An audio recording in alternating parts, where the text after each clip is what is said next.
சாதி பிரச்சனை வச்சு சாதிக்கலாம்னு நினைச்சீங்க, என்ன ஆச்சு? எல்லாமே சரிஞ்சிருச்சு. உடையார் மகன் உங்களை ஜெயிச்சிட்டான். அவனை ஒண்ணுமே பண்ண முடியாது. இனி விட மாட்டான். உங்க பதவியும் போகுது, உங்க மகன் உயிரும் போகுது. உடையார் மகங்கிற திமிரு அதுக்கு ஒரு வழி பண்ணுங்க. கவலைப்படாத, அந்த உடையாருக்கு ஒரு வழி பண்றேன்.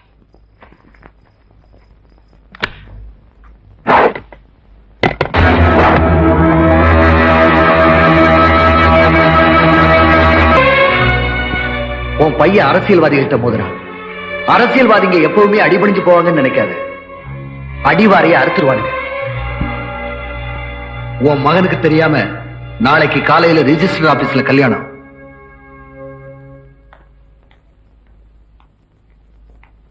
வாங்க மாப்பிள, வாங்க.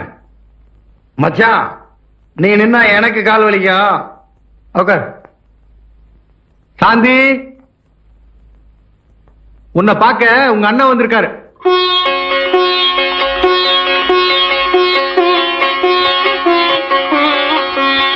அண்ணன் இல்லாம கல்யாணம் பண்றதுக்கு உனக்கு எப்படி மனசு வந்துச்சு? அவன் கை நிறைய காசை வாங்கிட்டு பொண்ணை கட்டுவான். நான் உங்க அப்பன் காலில் விழுந்து கட்டியிருக்கேன். ஏன் தெரியுமா?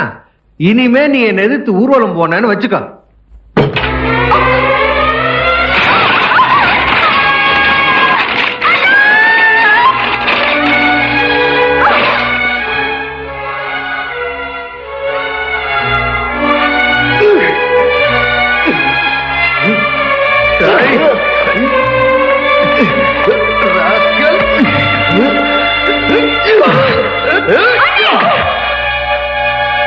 அவரை தொடாத.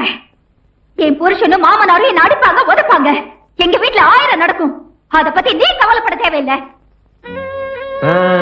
அப்படி கேள், நீதான் தமிழ் பொண்ணு. ஆண்டவன் உனக்கு காலம் மட்டும்தான் கொடுக்கலன்னு துடிச்சேன். ஆனா இப்பதான் தெரியுது, உனக்கு பாசத்தையும் கொடுக்கல. ஓகே, ஓ வீடு, ஓ புருஷன், ஓ சந்தோஷம். நல்லா இருக்கு. நெல்லு, நான் சொல்ல வந்தது முழுசா கேட்டு போ. அண்ணே, இந்த கல்யாணத்துக்கு நான் சம்மதிச்சதே உனக்காகத்தான். ஆமாண்ணே, உங்ககிட்ட இருந்து மகனை காப்பாத்தணும்னு மந்திரி நினைச்சாரு. இவங்க கிட்ட இருந்து ஒன்ன காப்பாத்தணும்னு நான் நினைச்சேன். அதனாலதான் இந்த தாலியை ஏத்துக்கிட்டேன். எப்படிங்கிறியா? இப்ப பாரு. அலமேலு, அந்த மண்ணெண்ணைய தீப்பெட்டியும் கொண்டு வா.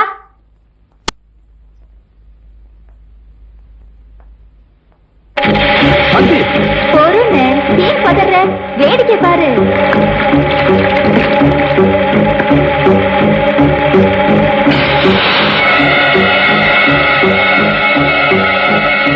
இப்ப நான் இத பத்த வச்சுக்கிட்டா என்ன நடக்கும் தெரியுமா?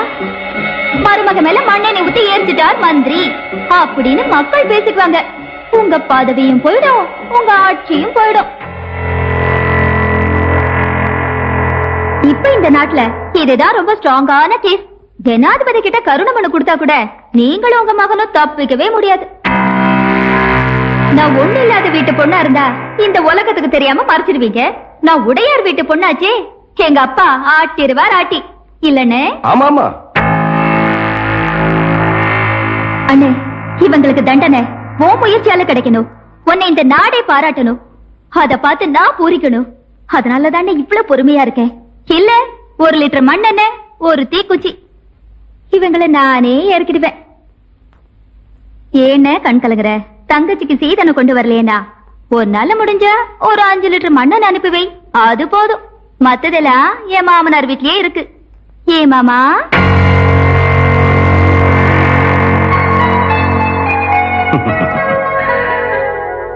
மாமனார எப்படி என் தங்கச்சி? ஏமா, மாமனாருக்கு விதவிதமா சமைச்சு போடுமா. நீ கவலைப்படாதானே, செமத்திய போடுறேன். வரட்டுமா? மாண்புமிகு மாமனார வரட்டுமா? ஏன் மாமனாரே, மண்ணெண்ண உங்க இலாக்காவா? இவ்வளவு தண்ணி கலந்துருக்கீங்க. இனிமேலாவது உடல் ஊனமுற்றவங்கள கேவலமா நினைக்காதீங்க. அவங்களுக்கு புத்தியும் இருக்கும், பலமும் இருக்கும், எதையும் சாதிக்க முடியுங்கிற நம்பிக்கையும் இருக்கும். மறந்துடாதீங்க.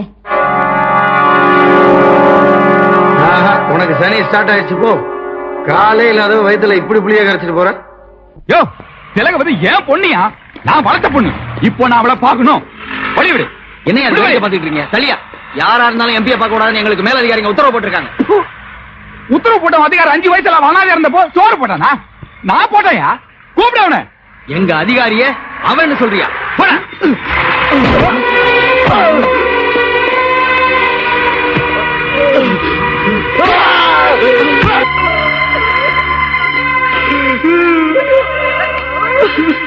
ஐயா ஐயா பாத்தீங்களா ஐயா, என் பொண்ணை பாக்கிறதுக்கு என் வீட்டுக்குள்ளே என்ன விட மாட்டேன்றானுங்க.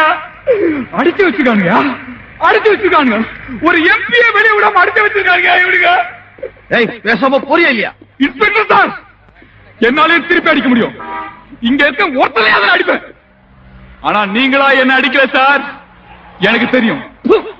நீங்களா எவனோ செய்யற தப்பெல்லாம் சுமக்கிற பாருங்கடா.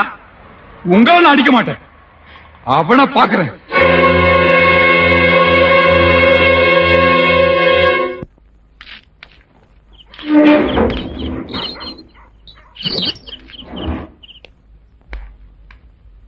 திலகவதி வச்சு படம் எடுக்கிறானே, அந்த ப்ரொடியூசருக்கு போன் பண்ணியா? வந்து உங்களுக்காக காத்துக்கிட்டு இருக்காரு. வணக்கம் சார்.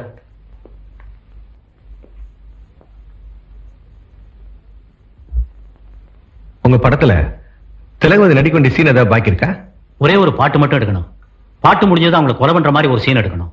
ஆனா அவங்கள பார்க்கவே முடியல சார். உன்னால பார்க்க முடியாது. இப்ப அவ எங்க பாதுகாப்புல இருக்கா? இப்பவே 50 லட்சம் ரூபாய் நஷ்டத்துல இருக்கேன் சார். அந்த 50 லட்சம் ரூபாய் நான் உனக்கு தர்றேன். திலகவதி நடிக்கிறதுக்கும் ஏற்பாடு பண்றேன். ஆனா பாட்டு முடிஞ்சதும் நிஜமாவே அவ சாகணும். அவளை வெளியே விடாம அடைச்சு வச்சிருந்த விஷயம் அவன் அப்பன் கத்துனால ஜனங்களுக்கு தெரிஞ்சு போச்சு. பத்திரிகைக்காரங்க சும்மா இருக்க மாட்டாங்க. அவளை வெளியே விட்டா உண்மை சொல்லிடுவா. அதனால நாம தான் கொன்னோம்னு தெரியாம ஷூட்டிங்ல சாகணும். விட மாட்டேன்டா, என் மகனை நடிக்க விட மாட்டேன். ஈஸ்வரா, முதல்ல இவ சாகணும்.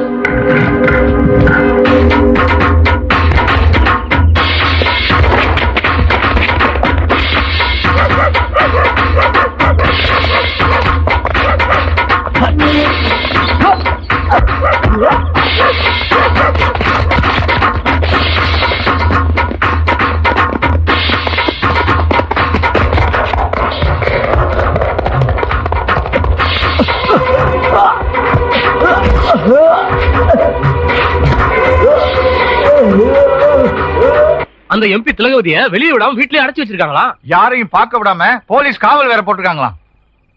போஸ், போஸ், காப்பாத்துங்க போஸ், காப்பாத்துங்க போஸ்.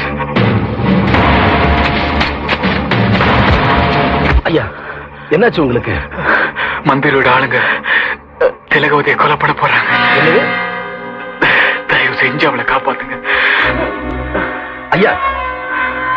நீங்க நினைக்கிற மாதிரி திலகவதி தப்பான பொண்ணு இல்ல. அவளுக்கு கெட்ட பேரு வந்தாலும் பரவாயில்ல, நீங்க உயிரோட இருக்கணும்னு நினைச்சவ என் பொண்ணு. அவளை நாளைக்கு நடக்க போற ஷூட்டிங்ல கொலை பண்ண போறாங்க போஸ். அவளை காப்பாத்துங்க போஸ்.